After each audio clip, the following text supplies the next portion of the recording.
Hello friends, आज हम बात करने वाले हैं frame allocation and page replacement के एल्गोरिथम्स की। लास्ट लेक्चर में हमने फ्रेम एलोकेशन और पेज रिप्लेसमेंट की जनरल इंट्रोडक्शन की बात कर ली थी कि वर्चुअल मेमोरी के इम्प्लीमेंटेशन में इन दोनों का क्या इंपॉर्टेंस है।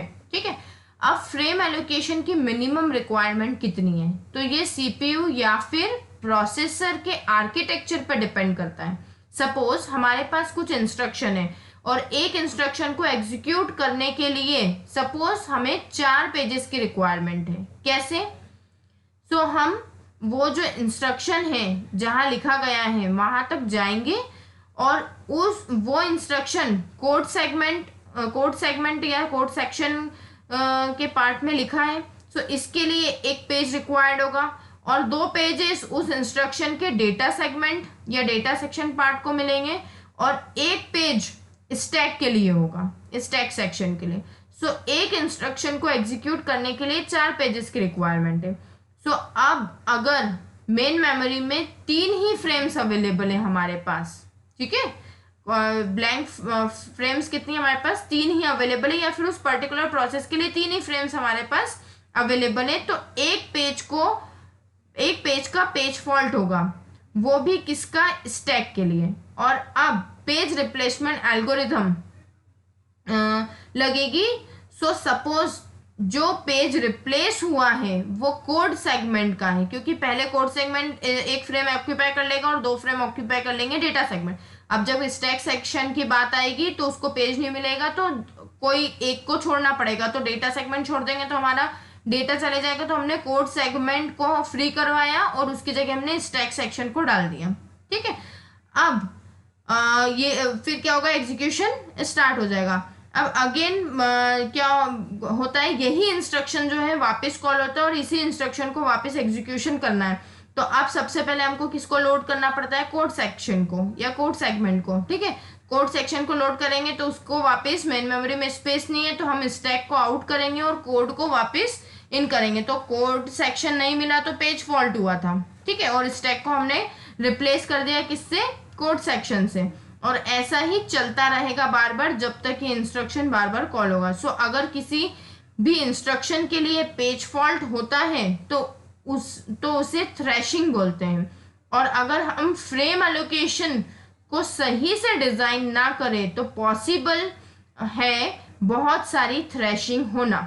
और अगर हम इसको डिक्रीज करना है तो हमें इन दोनों एल्गोरिथम को ध्यान से रखना होगा। ये मिनिमम रिक्वायरमेंट थी, बट अगर मैक्सिमम रिक्वायरमेंट की बात करें तो वो प्रोसेस की साइज खुद होगी। मतलब अगर प्रोसेस में 100 पेजेस होंगे तो हमें भी 100 फ्रेम्स की रिक्वायरमेंट होगी मेन मेमोरी में। अब हम वो नंबर सिलेक्ट करते हैं जो मिनिमम एंड मैक्सिमम के बीच में आता है, उसी को हमने क्या बोला है? Frame allocation. देखो, मिनिमम 3 में हमने एग्जीक्यूशन पॉसिबल किया, मैक्सिमम हमने बोल दिया कि जितने पेजेस होंगे प्रोसेस में उतने मैक्सिमम फ्रेम्स हमें चाहिए, बट हमको मॉडरेट तरीके से काम करना है। तो फ्रेम एलोकेशन जो है हमको ये हेल्प करता है कि हम एक ऐसा इन दोनों रेंज के बीच का एक नंबर जो है वो सिलेक्ट कर ले, उसी को हमने फ्रेम एलोकेशन बोला है। और हम हमेशा मैक्सिमम रिक्वायरमेंट इसलिए नहीं देखते हैं बिकॉज फिर हम डिग्री ऑफ मल्टी प्रोग्रामिंग को अचीव नहीं कर पाएंगे। और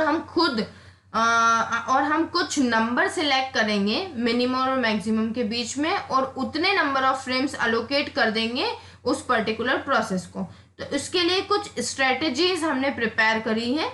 वो स्ट्रेटेजीज जो है वो 3 है। सबसे पहले हम फ्रेम्स का इक्वल एलोकेशन कर दें, या फिर वेटेड एलोकेशन करना है फ्रेम्स का, या फिर डायनेमिक एलोकेशन करना है। तो ये 3 स्ट्रेटेजी में से कोई एक स्ट्रेटेजी यूज करके आप इजीली फ्रेम का सही एलोकेशन करवा सकते हैं। ठीक। तो अब एक एक करके इन तीनों स्ट्रेटेजीज को देखते हैं। सबसे पहले हम बात करते हैं इक्वल एलोकेशन में। हम क्या करेंगे कि अगर 20 फ्रेम्स है हमारे पास किसी प्रोसेस में और 4 प्रोसेस है, ठीक है, 20 फ्रेम्स है हमारे पास मेन मेमोरी में और 4 प्रोसेस है, तो हर प्रोसेस को 5 फ्रेम्स अलोकेट कर देंगे। ये क्या हो गया? हमारा इक्वल एलोकेशन। नेक्स्ट हमारे पास बात आती है वेटेड एलोकेशन की। अब जब हमने इक्वल एलोकेशन किया था तो उसमें प्रॉब्लम ये थी कि कुछ प्रोसेसेस की साइज स्मॉल होगी और उन प्रोसेसेस को इतनी ज्यादा फ्रेम्स की जरूरत ही नहीं है। हमने क्या बोला था? 20 फ्रेम्स है और 4 प्रोसेस है तो हर प्रोसेस को 5-5 फ्रेम दे दो। बट हमारे पास 4 में से 3 प्रोसेस ऐसी हैं जिनको 2-2 फ्रेम में ही काम हो जाना है, और एक प्रोसेस ऐसी है जिसको पूरी 20 फ्रेम्स रिक्वायर्ड होगी, तो फिर बहुत दिक्कत हो गई ऐसी सिचुएशन में। ठीक है, तो हमने जब एलोकेशन किया तो हमको जो प्रोसेसेस की साइज, कुछ प्रोसेसेस की साइज जो है वो स्मॉल है, तो उन प्रोसेसेस को इतनी ज़्यादा फ्रेम्स की रिक्वायरमेंट ही नहीं होगी, और ये भी पॉसिबिलिटी है कि कुछ प्रोसेसेस को ज़्यादा फ्रेम्स की रिक्वायरमेंट हो। सो इसलिए हम वेटेड एलोकेशन पे जाएंगे। It means number of frames का एलोकेशन प्रोसेस की साइज पे डिपेंड करेगा। ठीक है, तो कैसे एक एग्जाम्पल लेते हैं। P1 प्रोसेस को 20 पेजेस की रिक्वायरमेंट है, P2 को 40 और P3 को 140 पेजेस की रिक्वायरमेंट है। हमारे पास टोटल अवेलेबल पेजेस कितने हैं? अवेलेबल पेजेस कितने हैं? 10। और ये पूरे टोटल पेजेस कितने हो रहे हैं? 200 पेजेस। ठीक है, मेन मेमोरी में सिर्फ कितने पेज खाली है, मतलब कितनी फ्रेम्स फ्री है? 10। और इन सब को मिला के कितने की रिक्वायरमेंट है? ये मिनिमम है हमारे पास, ये मैक्सिमम। कितनी रिक्वायरमेंट है? 200 पेजेस की। सो अब हम ये नहीं करेंगे कि 40-40 पेजेस सबको दे दिए। हम क्या करेंगे, उनके नंबर ऑफ पेजेस के अकॉर्डिंग, उनको उनके वेट के अकॉर्डिंग हम उनको फ्रेम्स एलोकेट करेंगे। तो P1 प्रोसेस कितने पेजेस है? 20 पेजेस। और टोटल इन तीनों प्रोसेस के पेजेस कितने हैं? 200 इंटू हमारे पास अवेलेबिलिटी कितनी है? 10। तो कितनी फ्रेम रिक्वायर्ड उसकी निकल आई? 1 फ्रेम रिक्वायर्ड। ऐसी P2 की फाइंड आउट करी तो 2 फ्रेम, और P3 की फाइंड आउट करी तो 7 फ्रेम। सो एलोकेशन प्रोसेस की साइज पर डिपेंड कर रहा है यहाँ पर। इसका मतलब हमारे पास कुछ स्टैंडर्ड फॉर्मूला जो है वो निकल के आएगा। तो स्टैंडर्ड फॉर्मूला क्या हुआ? PI is SI, size of process PI क्या है? SI। एंड फाइंड करना है total need, capital S equals to summation of I equals to 1 to n because of degree of multi programming। तो ये इसलिए हमने इसका समेशन का यूज करा है, इनटू SI। SI अभी हमको पता है साइज ऑफ प्रोसेस, कोई पर्टिकुलर प्रोसेस की साइज। ठीक है, तो F is the total number of frames allocated, जो पर्टिकुलर प्रोसेस की टोटल नंबर ऑफ फ्रेम्स जो एलोकेशन है वो। So number of frames for process PI क्या होगा? SI किसी प्रोसेस की साइज बाय S। ठीक है, into F total number of frames allocated जो थी वो। ये हमने स्टैंडर्ड फॉर्मूला किससे फाइंड आउट करा? इससे। इस फॉर्मूले में ये वैल्यू रखोगे आप सारी तो सेम आएगा। ठीक है, तो standard formula. So equal and weighted both method static रहेगी, बिकॉज एक बार प्रोसेस को फ्रेम्स एलोकेट कर दी तो चेंज नहीं कर पाएंगे आप। ठीक है, तो हमारे पास दो तो हमने पढ़ लिए, फ्रेम एलोकेशन, इक्वल और वेटेड।